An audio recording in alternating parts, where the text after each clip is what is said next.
Hello, everybody. My name is Preston Poulter, and I have a comic book company that I call Pocket Jacks Comics. I used to be a poker player when I first got the idea, way back when.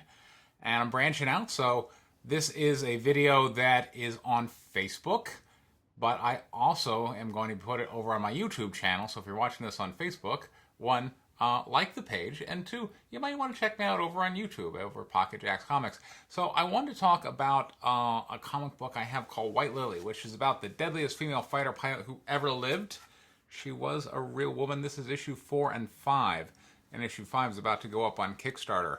So I wanted to take this moment and kind of talk about some of the artistic influences and some of the themes. So one of the big themes in White Lily is about the value of destruction, which is something that, I don't know, like not many people have spoken about. Now, the actual historical figure was a woman named Lydia Litviak. She was born in Moscow to Polish parents. She was Jewish, and she flew for the Soviet Union. Her father was taken from her during the Great Purge, so she ended up there fighting for the government that took her father from her, and I thought that was quite interesting and a rather compelling piece of that character.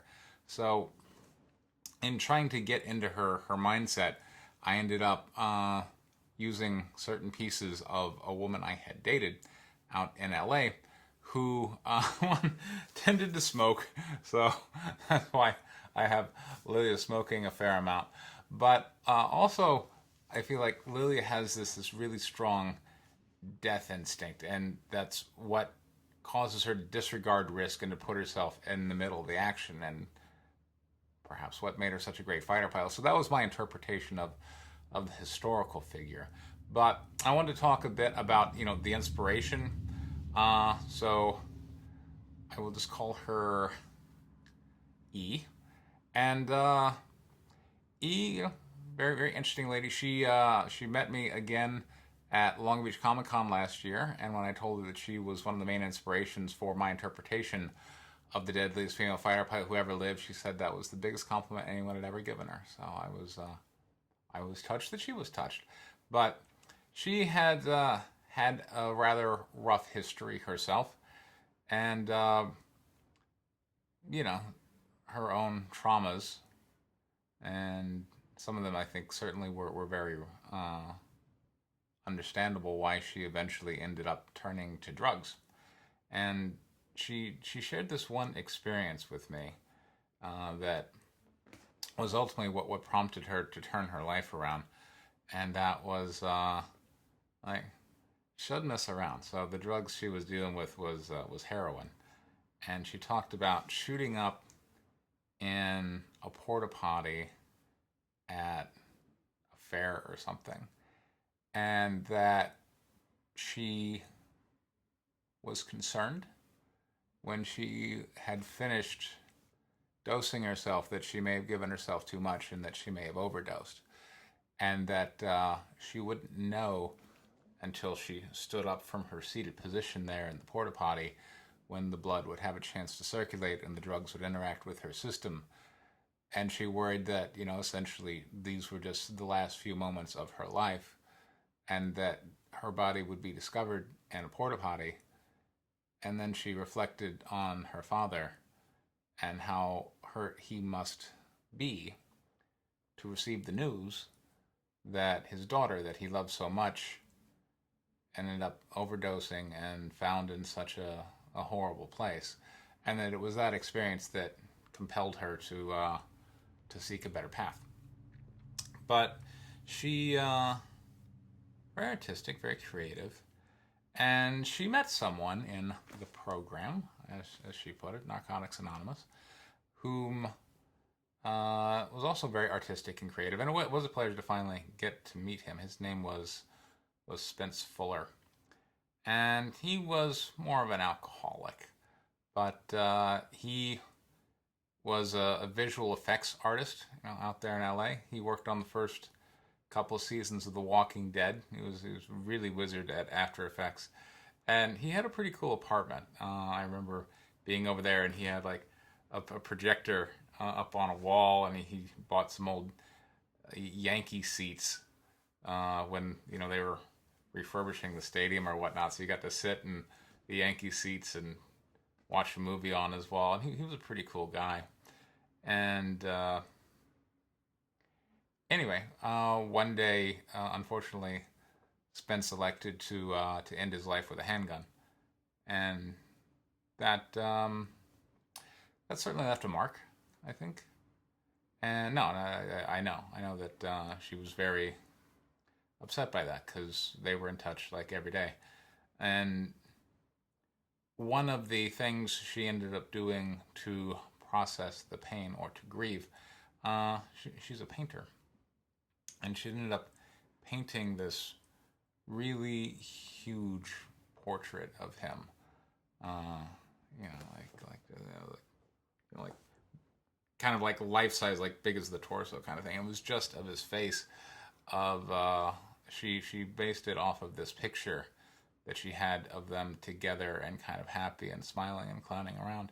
And she put a lot of time into creating that portrait. And then she told me that when it was done, she went down to the beach with her portrait, and she set it on fire.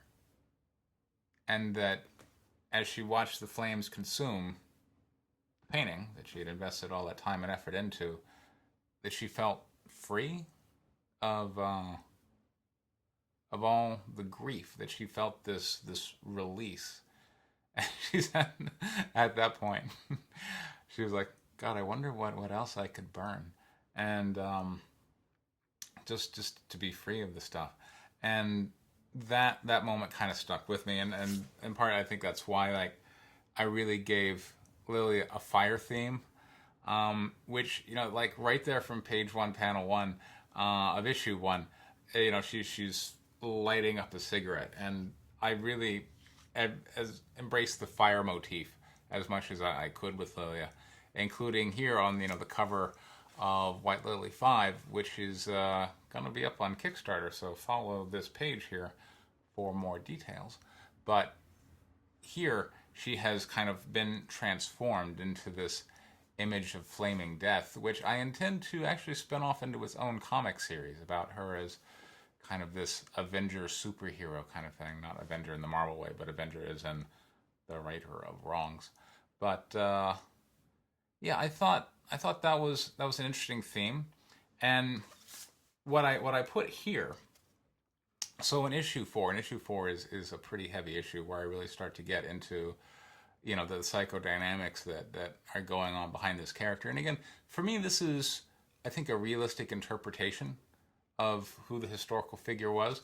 Other people quibble, but look, you're free to do your own interpretation of the deadliest female fighter pilot who ever lived. You're not going to upset my feelings. This was just my interpretation of what she must have been like. But in issue 4, she is in love with this man, and she ends up watching him crash and die. And that was something that did happen historically to Lydia Litviak. She did watch the love of her life, who she had planned to marry, crash and die in front of her. And she wrote to her mother that was when she realized that she really loved the man, when he was gone.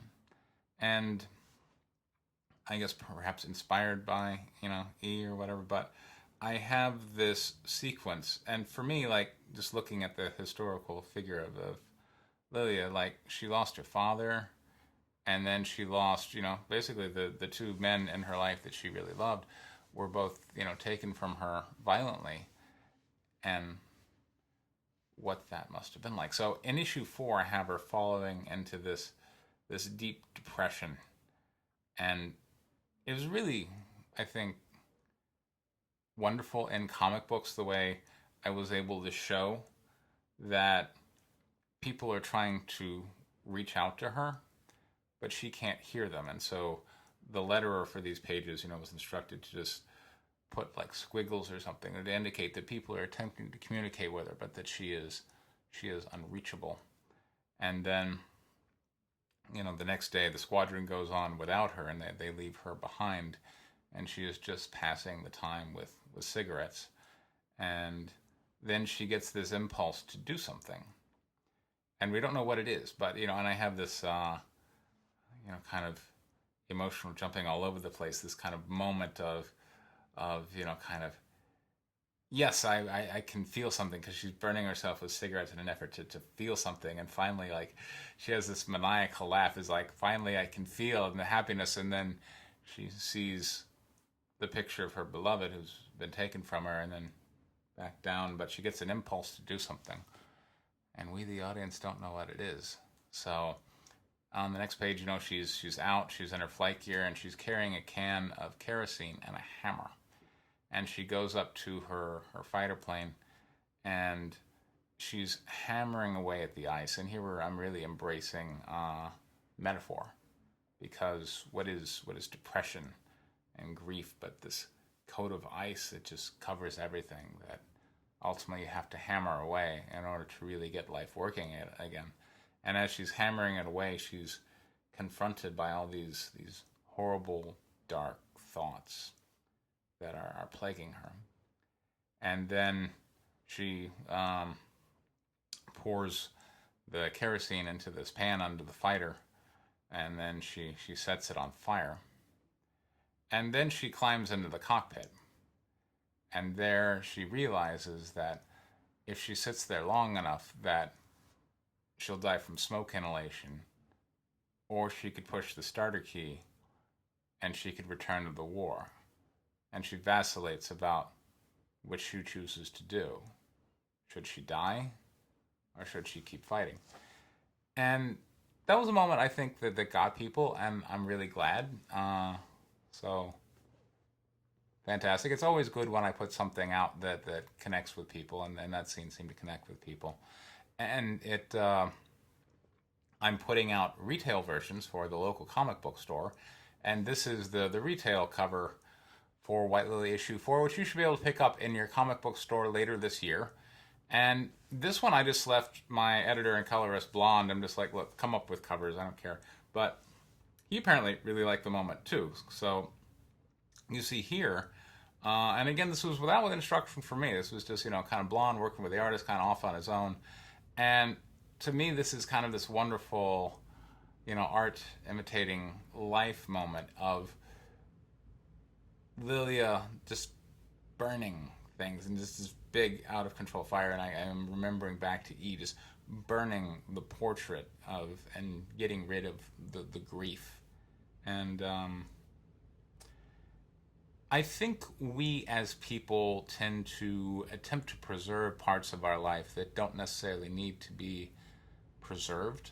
I think there's nothing wrong with allowing things to pass, to go, and to kind of remake yourself in a new image that is not necessarily connected to a part of yourself that you've decided to let go, or people that you've decided to let go. And however you need to go through that release, that essentially, if you attempt to preserve your life, you ultimately are attempting to stand against the force of entropy. And that's simply not going to work in any kind of long-term way, and will tend to wear on your sanity. So just accepting that destruction is a force, and that it actually is a force that should be welcomed and embraced at times in order to, well, let go of the pieces of your life that aren't working. And so that, I think, was one of the elements of White Lily that I got both from the historical character as well as from my friend E. So can't wait to send her issue 5. I think she'll really like it. But yeah, there is a campaign, Kickstarter campaign for White Lily issue 5 that is coming up here. Again, I would encourage you to like this page and check it for links, and that way you can get yourself a copy. And every page is beautiful. The team that worked on that cover right there did every interior page, and it's a 44 total page book, 40 interior pages, so it's a double-sized book with absolutely gorgeous art, and the artistic themes I'm dealing with are both beautiful and heavy. But from the people who have read it, they're not disappointed, and they're really glad that they took this journey with me. So I'm inviting you to kind of give my books a try. My name's Preston Poulter.